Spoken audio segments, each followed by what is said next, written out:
cash to close. What is cash to close, and how would you explain to a home buyer what cash to close should be? Oh, well, thanks for the question. I think that's a great question. So cash to close has three components.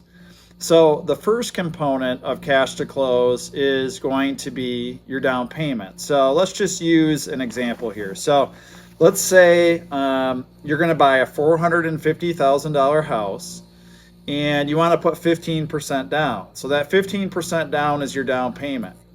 So that would be $67,500. So that's your down payment.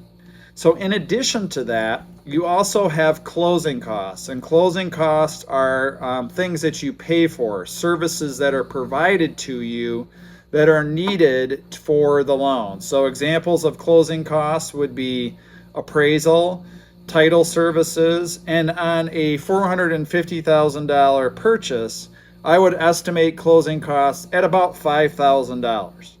And the third component of cash to close is what we call prepaids or escrow items. So most people, when they have a mortgage, they choose to have their taxes and insurance escrowed. So those amounts are figured into their monthly payment. So it's a great way to budget.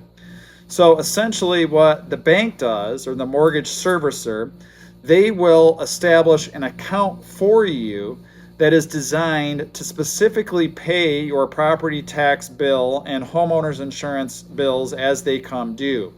But for the mortgage servicer to be able to do that, they need to figure out how much money they need to have at the start of your loan to make sure there's enough money in that account to pay your property taxes and homeowners insurance as those items come due. So generally on a $450,000 purchase, you're going to need to pre-fund or put in a deposit about $5,000 into your escrow account to make sure there's enough money in that account to pay the taxes and insurance as they come due.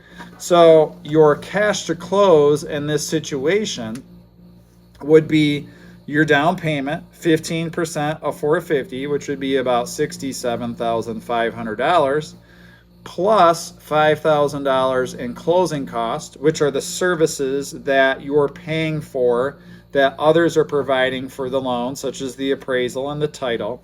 And lastly, they're going to be your prepaids or your escrow account, your savings account that's designed for your taxes and insurance.